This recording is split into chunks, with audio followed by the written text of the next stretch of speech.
Sabrina Salsa Matanani, that was a deep dive into the day's COVID-19 news. 8:49. Wanted to get Senator Regine Biscoe Lee on this morning to talk about that letter that you sent over. Good morning, Senator. Good morning. Good morning, Sabrina and Chris. Good morning, Guam. I guess just first of all, we'll just start at the beginning. You know, media, when we got wind that there was that 100 plus, was 117 million that came to Guam from the feds. This was reported on last week by a few of the media.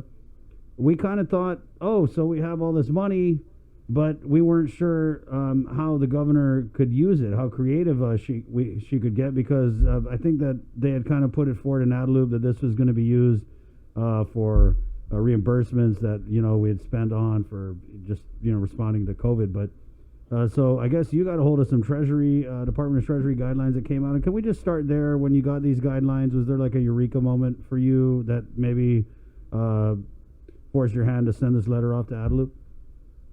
Well, I think, you know, I'll go back. We really wanted to be able, one of the main reasons why we went into emergency session, what was it, about a week and a half, 2 weeks ago, was to make sure that we addressed some of these concerns that we're hearing from our people. We don't know when the stimulus checks will be issued. We don't know when unemployment benefits will come to the people who need them. And, you know, everybody's kind of just sitting in alert, and we needed to provide a bridge for people so that they can make sure they have food on the table and they're able to purchase the masks that they need to go outside of their homes and do their daily business.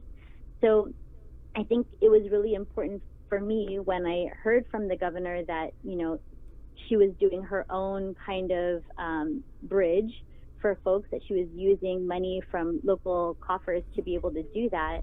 You know, we kind of put our bill, the Bill 340, on hold. And so now, just like what you're saying, Chris, we have this additional information from Treasury with regards to the $117 million that of the government portion for CARES Act. We wrote a letter to the governor and asked her to use at least 10% of that money for this purpose. We want to be able to put money into the hands of our people right now. They can't wait for a stimulus check that, well, you know, it might be coming in a week or 2 weeks. We don't know that for sure. We need a guaranteed, you know, even if it's $400 this week, we need to be able to, you know, buy mac and cheese and buy hand sanitizer, buy, you know, disinfectant if we can find it. And so we wanted to make sure that if the governor thinks that she can earmark that $12 million for aid, you know, it's better, but we want to make sure that, you know, we give this direct aid to our unemployed and underemployed residents who really, really need it the most. What are you seeing, and what are you hearing from constituents in terms of how they're struggling and how they're just holding on? Oh man, we hear from so many people, especially because we have been closely working with the Guam Department of Labor and helping them to figure out the guidance that they're getting from DOL, and I'm the chairperson on labor, so I really try to stay close with Dave De La Sola and his team, and all the information that they have, you know, they share it with us. And so a lot of people have been reaching out to our office with regards to unemployment and all of those benefits, and that's a very confusing situation as well. So we're hearing from folks a lot about that. We're hearing from, you know, realtors asking us if we can, and we did this last week. We wrote a letter to the governor also about real estate and the Department of Land Management, and that's something that we can open up today that wouldn't really require in-person interaction. But, you know, a lot of the processes that they do can be done online. So there's no reason why that part of the government can't be open now, and we can't get some of those processes flowing. And so, you know, money can go into the hands of the real estate industry, and, you know, people don't have to put their purchases or agreements on hold, or, you know, risk defaulting on some of those things. Those things can move now, and they don't really require in-person contact.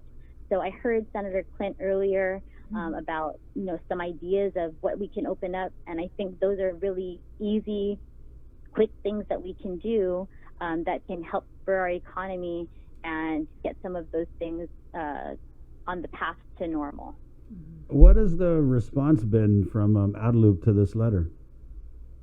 So the initial response for Bill 340 was that they were going to handle it and they were going to take care of using at least $10 million to give to people who have an adjusted gross income of less than $10,000. Right. I was really disappointed in that decision. I felt that our plan, it cost about $13 to $14 million, but it would get money into the hands of people who make $40,000 AGI or less. Right. And so that's like 30,000 families that we could have been assisting for just a little bit more. Right, and So- Senator, I'm sorry, I thought it was interesting because the governor had compared the amounts of your bill with the proposal that she had put forward, and she had said something like along the lines of we couldn't afford your bill, but it was only really just a couple $1 million more. That's right. And I really want to emphasize that this bill and this letter that I'm now proposing for the 10% of the money that's received from the CARES Act, that's 10% of the government side of the money, not 10% of your stimulus checks, not 10% of your unemployment benefits. This is a completely separate, different pot of money that I'm hoping to get to families immediately. And now that we have this Treasury guidance, we know that it's within our governor's control, that she can use a portion of this money to give direct aid to people today if we decide to do that. And I so think that's why I'm really urging her to make that step and to do that. Yeah, and I think that's important for people to understand that this $117 million that the government has received is separate and apart from the money for the pandemic unemployment program and Money for separate the from the stimulus. stimulus checks. That's right. And I totally understand, Bree, because there's just so much information that's coming out. Like you guys are constantly saying, it's a rapidly evolving situation. I mean, it's difficult for all of us to wrap our heads around it, and we're engrossed in this 24/7. Right. So But it's really challenging for people to for the rest of our community to understand because there's just so many moving parts. But I think this one is pretty easy to understand, Senator, in that we have $117 million and that Uncle Sam said you can use it to give financial assistance. You can use it to feed people meals, which are two of the, that's kind of ahead of killing the curve and, making sure we test a lot of people. There's this other, and I wouldn't even call it an undercurrent. It's a raging river of discontent because people, you're right, they're suffering. We thought that the stimulus check, that stimulus check, that's gone already. That $1,200, what is that even going to do by the time people get it next month? I'm not saying $1,200 isn't nothing, but people have leveraged against that money. They borrowed from their family members. And I don't understand why there isn't more of a sense of urgency with this. And initially, when we were thinking about Bill 340, Chris, one of our main goals was to help people to comply with these orders, to comply with the stay-at-home orders. You can't stay home if you don't have the money to feed your family. You have to, some of these people are so desperate. We're so desperate at this point to be able to put food on the table. Some people don't qualify for SNAP. And also, SNAP doesn't cover some of these very basic necessities that we now need. SNAP, I don't think, covers face masks. SNAP doesn't cover disinfectant or hand sanitizer. SNAP's for food. So, again, it's a really, like you were saying, it's a really challenging situation. We are hearing from these people day in and day out, and they are our friends. They are our neighbors. And many people who never thought in their wildest dreams that they would be placed in this situation. Right. And so It just seems asking for, sorry, go ahead. No, it just seems that, you put a lot of work into Bill 340 and then, when the moment came that, okay, we're going to discuss this, we're going to try and get this bridge out to people, and then boom, it seemed like you were blindsided with this alternate proposal that came down. And so I'm just wondering with this letter that you sent out, I know it was just yesterday, but did you get any sort of reaction to it? So yes, I believe we did receive a letter from the governor. She just noted that she's in receipt of our letter and she appreciates our work. She, will work with us on any legislation if required, and she's looking into this.